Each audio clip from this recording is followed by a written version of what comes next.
Welcome all of you. I am Part1-1, a professor of the School of International Studies, Languages and Literature at Handong Global University. We will now begin the opening ceremony for the first United Nations Academic Impact Collegian Research Paper Competition and Global Development Conference. Please be seated.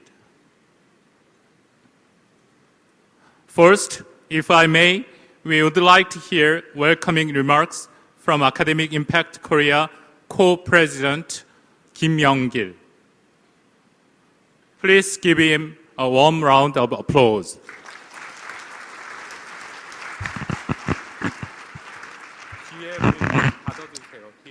Good morning. Professor Hwan, former Foreign Minister of Korea, and Mr. Maher Nasser, Director of Outreach Division of UN Department of Public Information, Ambassador Im Hong-jae, Secretary General of UN Global Compact Korea, and Yoon Taeyong, Director General of the International Cooperation at the Ministry of Strategy and Finance. Students and professors, ladies and gentlemen, on behalf of all organizers, I'd like to welcome all of you to the first Collegian Research Paper Competition and Global Development Conference of 2013. As was introduced, I am Young-Gil Kim, the co-president of the Korean Association of the University in support of UN Academic Impact, or better known as Academic Impact Korea, the lead organizer of this conference.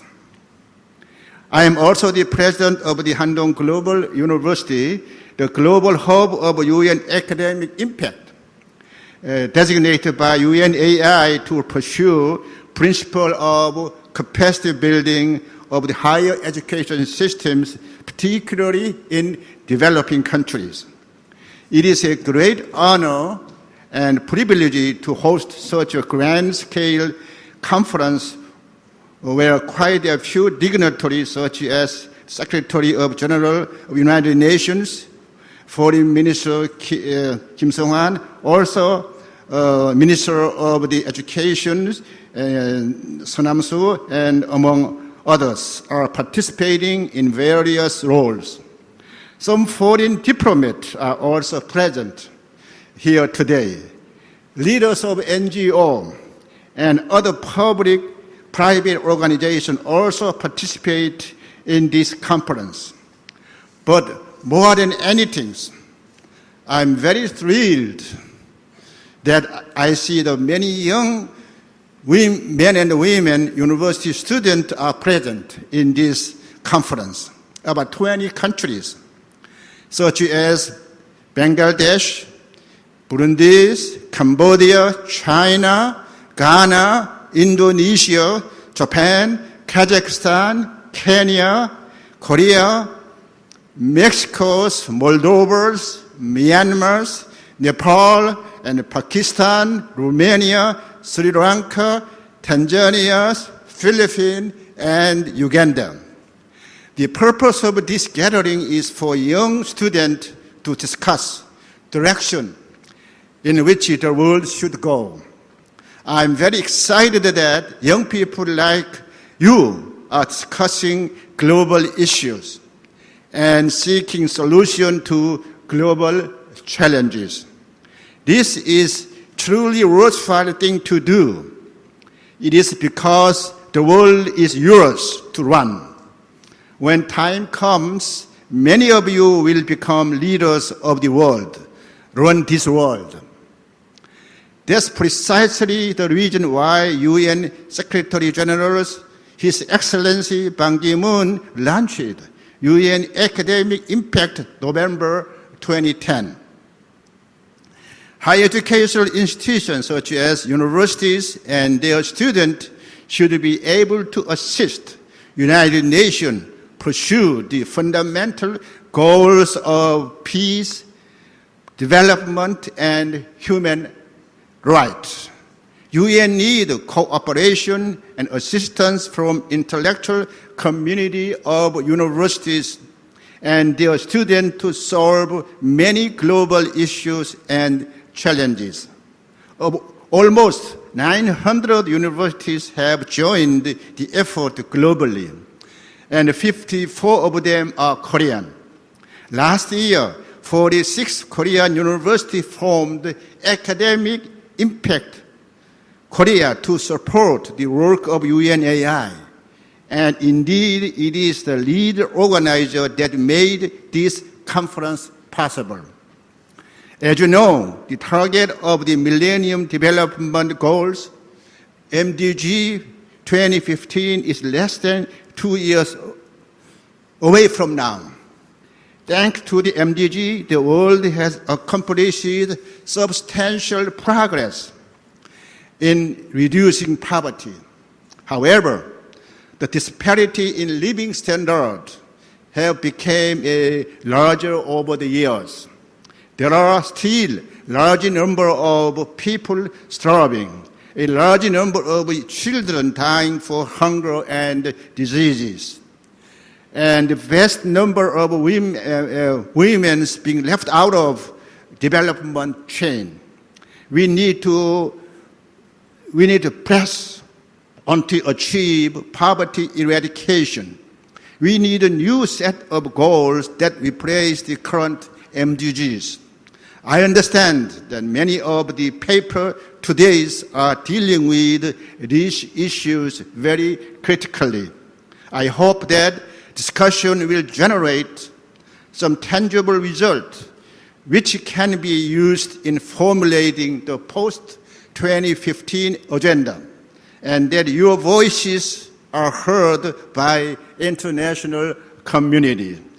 I'd like to wish good luck to all the teams competing in the contest. I'm sure that your effort will be fruitful in bringing success to achieve the common cause of making poverty disappear from the surface of the world. Thank you for your kind attention.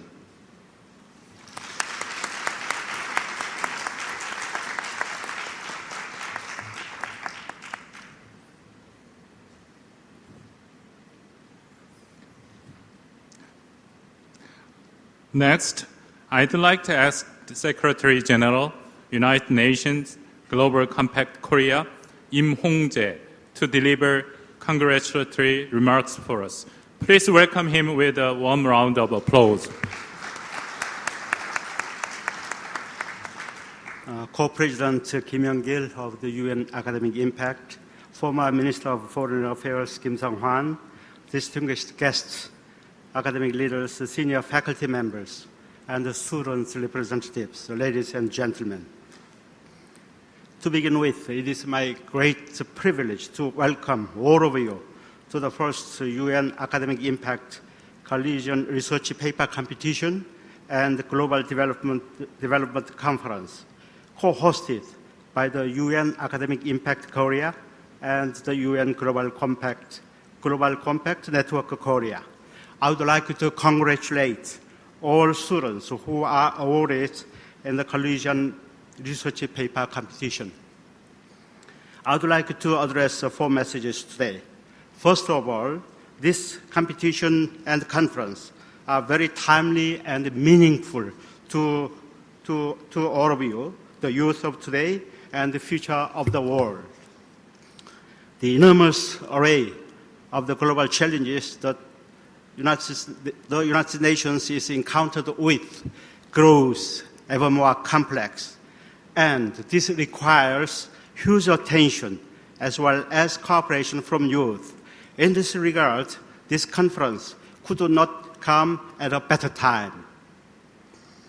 You played a vital role in finding solutions to those challenges. Through the preparation of this conference and competition, I believe that you have now gained deeper understanding on the challenges that the international community faces. You learn by doing, and I am grateful for your efforts, supports, and the eagerness to do more. Second, youth is at the core of shaping the future socio-economic development.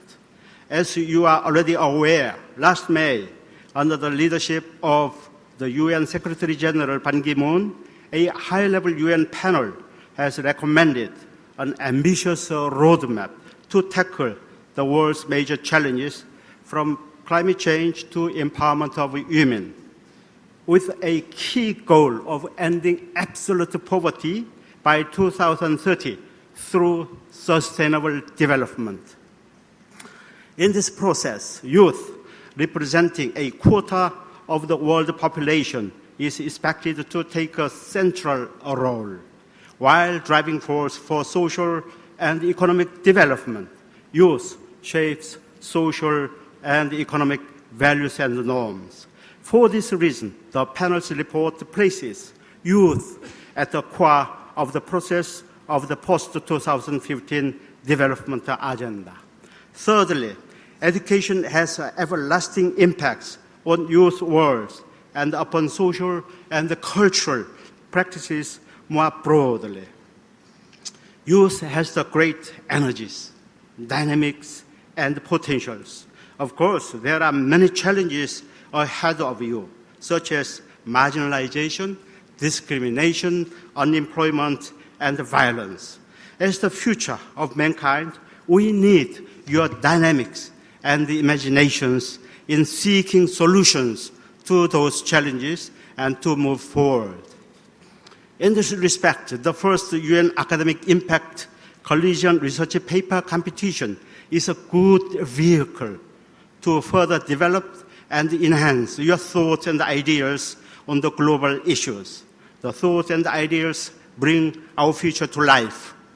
I undoubtedly believe that the thoughts and ideas suggested by you are seeds on rich soil. If we continuously endeavor to well take care of them, I am certain that they will produce good results in the end. Here comes the importance of education.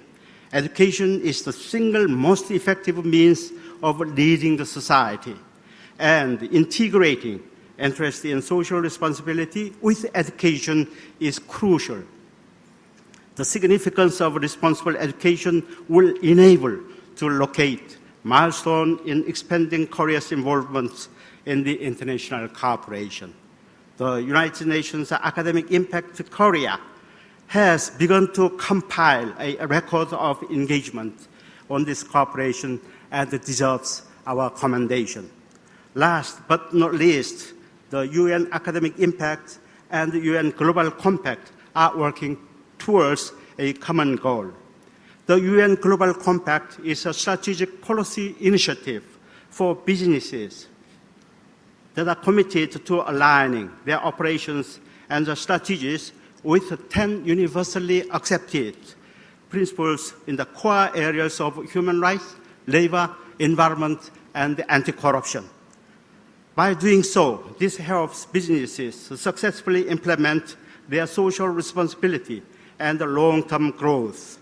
Furthermore, the UN Global Compact encourages business to be involved in MDGs, the post-2015 development agenda, and other development projects. With capital, technology, and real field development experience, businesses play a pivotal role in development. As you note from my remarks, efforts delivered by the UN Global Compact and by the UN Academic Impact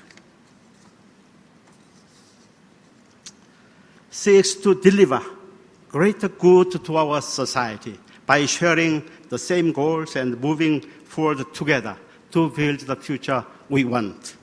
All prize winners and youth representatives, each of you in this room holds the key to the future. Each of you has the dedication to make a difference in the world. Not only in your country, you are also the pride of the international community. The future is yours. We express our immense expectations and desires to you all. Thank you.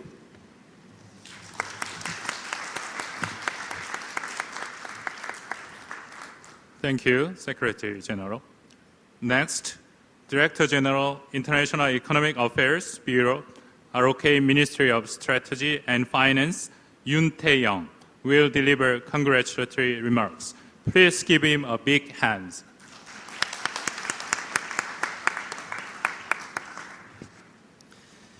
Good morning, everybody. First of all, I would like to express my sincere gratitude to President Young-Gil and the UN Academic Impact staff for preparing for today's valuable and wonderful event, the first UNAI Collegian Research Paper Competition and Global Development Conference.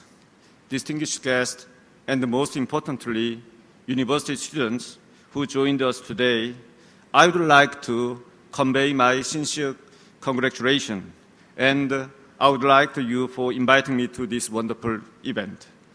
I think it is very significant for Korea to hold this conference under the topic of MDGs and post-2015, as we are approaching 2015, the target year of the MDGs. As you know very well, MDGs have served as a milestone coordinating the international community's joint effort for development cooperation over the last decade since its development in 2000. It is expected that some of the MDG targets, such as halving of absolute poverty, are achievable by 2015. However, progress still needs to be made in the rest of the remaining tasks. The international community is putting more effort to complete these unfinished missions. On the other hand, the post-2015, a new development framework to replace the MDGs after 2015, is currently being discussed under the leadership of the UN. The Korean government is also ready to do its part in the discussion to shape new development target and framework in response to the international development paradigm shift. In particular, we will strive to actively share Korea's experience with the international community as the nation that rose from the ashes of the Korean War to become a donor country in just half of a century. Development effectiveness has been notably emphasized these days, as seen in the recent trend of discussion over the international development cooperation, such as post-2015, the G20, and HL4. The concept of development effectiveness focuses on eradicating the very root of poverty through economic growth in partner countries, especially building up social and economic infrastructure is essential for tangible outcome of economic growth in developing countries. That is why securing finance for infrastructure investment has emerged as a very important agenda. Given this trend, the Korean government has expanded its support for infrastructure development through the EDCF, Economic Development Cooperation Fund, the Korea-initiated concessional loan program, in order to solidify the basis of sustainable growth of developing countries. Since the initiation in 1987, the EDCF has provided a concessional loan with low interest rate worth around is 8 trillion won to 280 projects in over 50 countries. In the future, the EDCF will strengthen its effort to expand and diversify development resources, such as financing for development program, which is called the concessional loan program, and the PPP, public-private partnership, and co-financing with the MDGs in order to meet the ever-growing demands for building infrastructure in developing countries. There is an old African saying that it takes a whole village to raise a kid, as it requires a collective effort from every member of a whole village to raise one kid to an adult. Various international development players need to work closely together to achieve poverty eradication and economic growth in developing countries. The Korean government will also actively involved in the discussion of international development cooperation while strengthening cooperation with the various development players such as the UN academic impact. I sincerely hope today's event would serve as a good chance to promote your understanding on a new paradigm of development cooperation and to contribute to more active post-2015 discussion down the road. Thank you very much for your kind attention. Thank you. Thank you, Director General Yoon. Now, we would like to hear congratulatory remarks from Director of United Nations Outreach Division, Maher Nasser. Please join me welcoming with a big hand. Thank you. President Young-Gil Kim, former Minister of Foreign Affairs Jung-Hwa Kim, Excellencies, distinguished guests, friends, and colleagues. I am delighted and honored to be here today. The Republic of Korea and its many eminent universities have been steadfast friends of the United Nations and the United Nations academic impact. Without partnerships such as the one that brought us here today, the United Nations academic impact, UNAI, would not be able to achieve its objectives and expectations of those who believe in it, or from Secretary General Ban Ki-moon, who launched it almost 3 years ago. Many of you joined the first UNAI forum in Seoul 2 years ago. That forum planted the seeds of a new and imaginative collaboration, Korean Universities in Support of UNAI, or UNAI Korea in short. In fact, if I'm not mistaken, our gathering here in August 2013 marks 1 year since UNAI Korea was envisioned and established. So I would like to wish all those involved in creating and now leading the Korean Association in Support of UNAI a happy birthday and to congratulate all of you on being part of the first UNAI Collegian research paper contest. The United Nations is premised on the principle of working together, whether among nations or individuals or institutions. It is only through collaborative cooperation that we can realize our collective aspirations. The Korean Association in Support of UNAI is a model of that truth and will, I hope, be an example for others to emulate. Nowhere is this more true than in our determination to create the future that we want. The many young faces among us today have given powerful and reasoned expression to how they see that ideal. We look forward to sharing their hopes and their research later this morning. On 12 August, at the United Nations, we celebrated the International Youth Day, which this year focused on youth migration, moving development forward. This year's theme aside, Secretary General Ban Ki-moon has identified working for and with young people and women as a priority to achieving the MDGs and to creating a better future for humanity.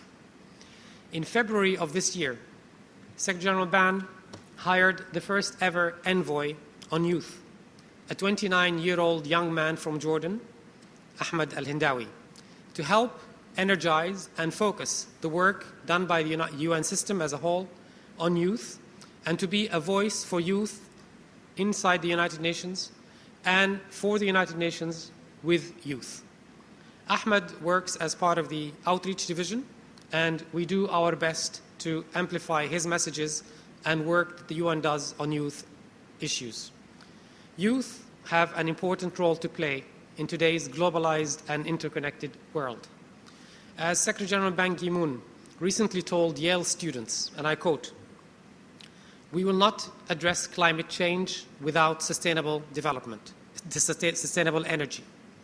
We will not promote decent work without quality education. We will not defeat hunger and disease without empowering women. Sustainable development requires us to make these links." End of quote. We need ambitious, creative, and comprehensive ideas to deal with today's problems and concerns. As we work to achieve the MDGs by 2015, much is at stake for the post-2015 development framework. While these will build on the Millennium Development Goals and incorporate sustainable development, they need a more holistic approach to interlinked challenges, inclusive social development and human rights, inclusive economic development and environmental protections. Issues of governance, accountability, human rights, and special needs of conflict-affected and fragile states and communities should not be sidelined or forgotten. They need to be central. In the foreword to this year's MDG report, Secretary General Ban Ki-moon wrote that the Millennium Development Goals, MDGs, have been the most successful global anti-poverty push in history. Significant and substantial progress has been made in meeting many of the targets, including halving the number of people living in extreme poverty and the proportion of people without sustainable access to improved sources of drinking water. The proportion of urban slum dwellers declined significantly. Remarkable gains have been made in the fight against malaria and tuberculosis. There have been visible improvements in all health areas as well as primary education. With less than 1,000 days left for the target date in 2015, the report looks at the areas where action is needed most. For example, 1 in 8 people worldwide remain hungry. Too many women die in childbirth when we have the means to save them. More than 2.5 billion people lack improved sanitation facilities, of which one compares with, we have 6 billion cell phones, smart cell phones in the world. This year's report, as has those of past years, also shown that the achievements of the MDGs has been uneven among and within countries. For example, children from poor and rural households are much more likely to be out of school than their rich and urban counterparts. The MDGs have demonstrated that focused global development efforts can make a difference. As Secretary General Ban concluded in his foreword to the report, through accelerated action, the world can achieve the MDGs and generate momentum for an ambitious and inspiring post-2015 development framework. Now is the time to step up our efforts to build a more just, secure, and sustainable future for all. Thank you for your own efforts to build a more just, secure, and sustainable future for all. You are sharing much of your time and wisdom with the United Nations. The United Nations appreciates that. As by working together, there is much more than we can do and than we can make happen together. Thank you. 감사합니다. Thank you, Director Nasser. Now, if I may, I would like to ask former Minister of Foreign Affairs of the Republic of Korea, Hwan, to address keynote speech. Please give him a warm round of applause.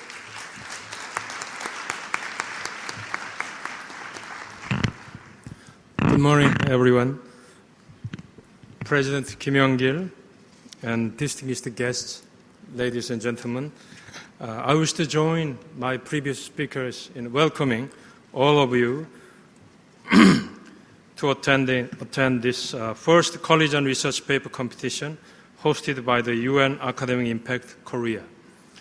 This Collegian research paper competition is a great opportunity for the youth of today to use their creativity and originality for the future of the global development campaign.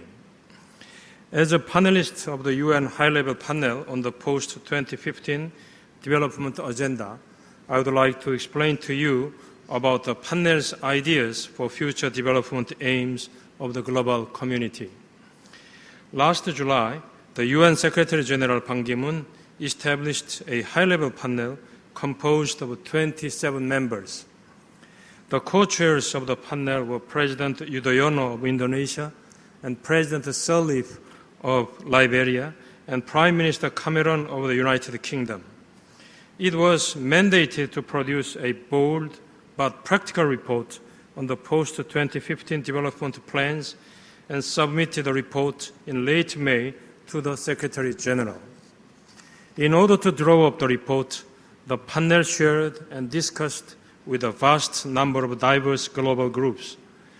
We held national, regional, and thematic consultations with 5,000 civil society organizations from 120 countries, 250 businesses that have a total of annual revenue of nearly $8 trillion from 30 different countries.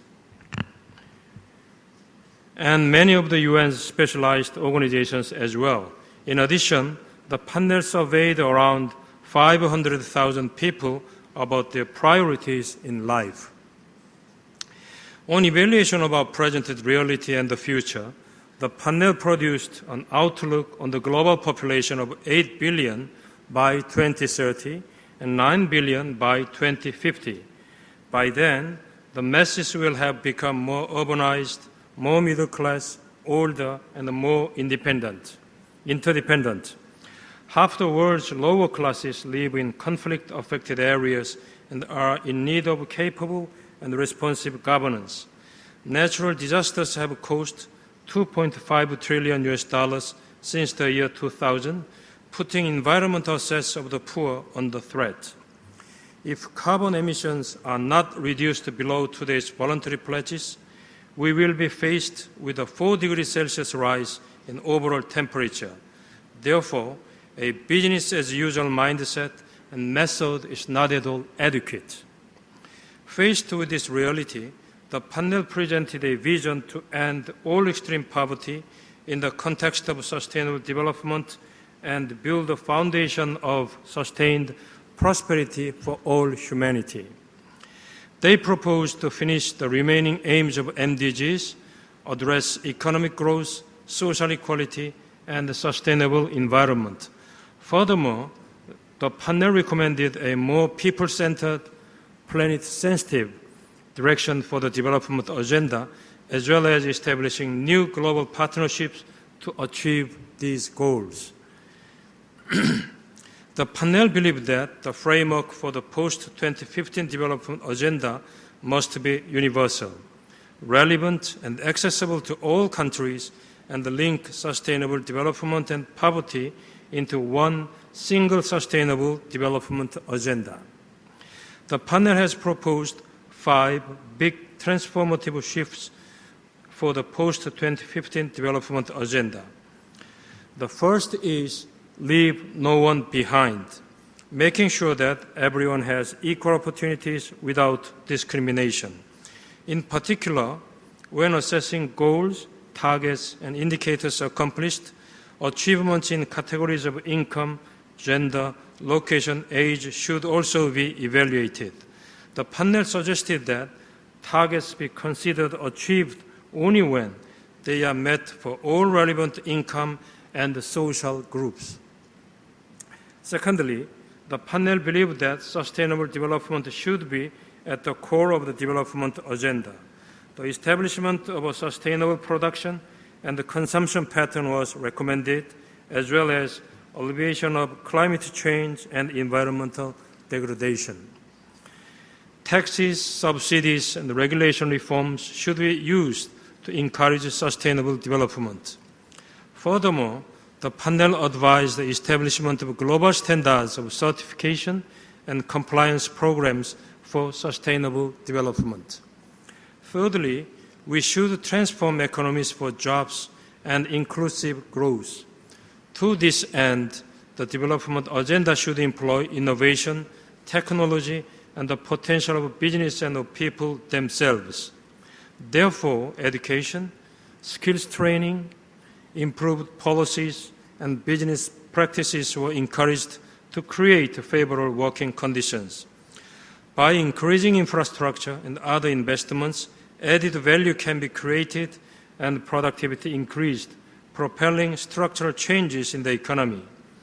Businesses can be evaluated on their social, financial, and environmental impacts further encouraging economic growth. The panel believed the fourth shift should be to build and maintain peace and good governance as a basic starting point. Hence, effective and transparent public institutions are necessary with emphasis on the rule of law, freedom of speech and media, access to justice, and open political choice. The fifth shift for the development agenda should be to forge a new global partnership between all persons concerned, sharing the understanding that our fates are all linked together. In order to combine environmental and development agendas, new methods and ideas must be adopted. The parties concerned should strive to go beyond assistance and aid to discuss an international set of policies and increase long-term finances. The panel has produced a set of illustrative goals along with the report to act as a guideline for the UN member states to consider when drawing up the post-2015 development agenda. The panel's presentation of 12 illustrative goals and the 54 targets will serve as a useful input in the upcoming intergovernmental post-2015 development agenda discussions. This will save lots of time and energy in a multilateral consultation setting. Contrary to the MDGs' focus on social development, the report's approach to eradicate poverty and advocate sustainable prosperity by unifying social, economic, and environmental dimensions is very significant. Without eradication of poverty, prosperity cannot be attained. Without prosperity, there would be a lack of resources and the means to tackle environmental issues. Without a sustainable environment, eradication of poverty will become less feasible. The report, therefore, raises an important point to mutually connect three spheres. Furthermore, in contrast to the donor-recipient approach of the MDG, the report emphasizes the need for all countries and the various parties concerned to take part in the post-2015 development agenda in order to challenge the issues we face in the 21st century. While the panel report establishes a global goal, it displays a flexibility by setting a target for individual nations to share responsibilities according to their respective capabilities. Although there have been strong arguments to make inequality a stand-alone goal, the cross-cutting nature of the inequality issue should be noted. In this context, I believe that the panel report adopts a practical approach regarding inequality issue. The report stipulates that targets will only be considered, as I said earlier, achieved if they are met for all relevant income and the social groups. In so doing, inequality can be addressed in all relevant goals and targets. While the panel report acknowledges the significance of ODA, it also emphasizes the importance of domestic financial resources, private sector investment, and trade. For example, while the global savings as of 2013 was around $18 trillion, but many developers of sustainable projects faced a shortage of financing. Therefore, there is a need to develop new channels and innovative financing tools to connect the two sides.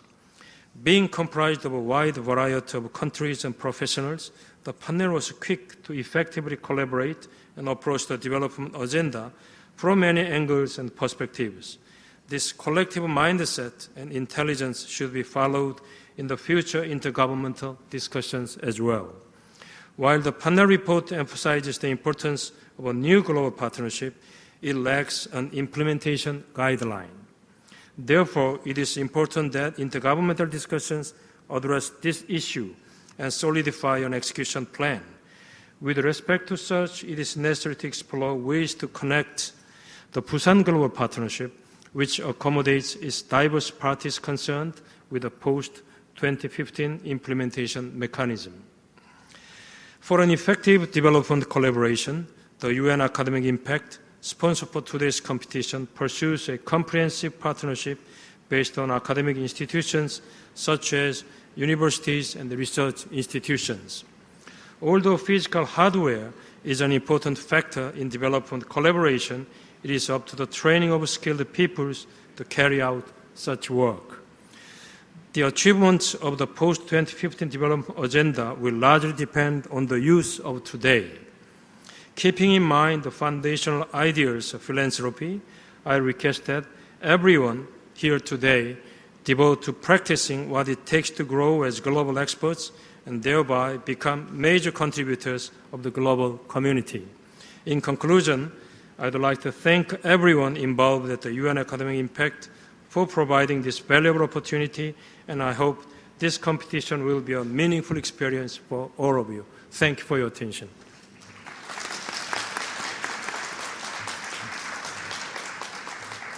Thank you very much, Minister. Now we are closing opening session. Please join me in thanking all the speakers with a big hand.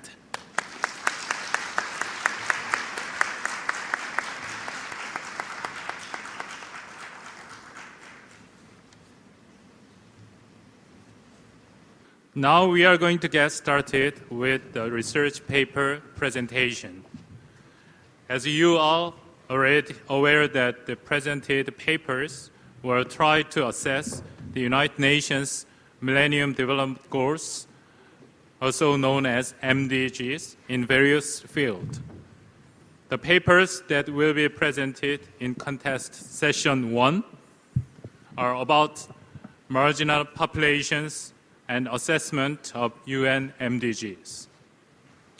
All presenters must finish their presentation within 18 minutes, and we are going to hear the two judges' brief comments on the paper.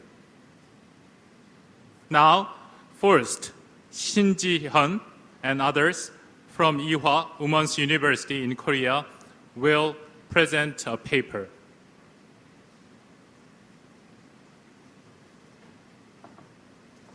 Please welcome them with a warm round of applause.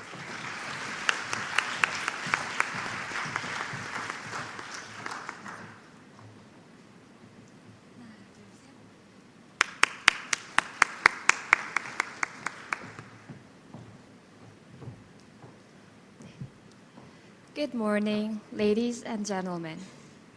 My name is Yebon Kim, and I'm greatly honored to be here with you at this honorable place. I'm pleased to present our research with Ji-hyun Shin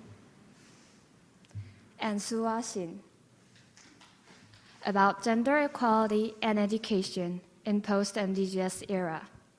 We also send our special thanks to our faculty advisor, Professor Eun-mi Kim. Now I'll start our research presentation. This is the table of contents for today. First is the introduction. Second, research design and analysis. And third is policy recommendations and future research. First, the introduction. In 2010, about 20.6% of the world population, more than 1.2 billion of people, lived in extreme poverty with less than $1.25 at a day. This map above shows extreme poverty is more severe in developing countries, especially in many countries in Africa. The UN Secretary General Ban Ki-moon also emphasizes the importance of combating poverty. The women's poverty rate is especially more severe.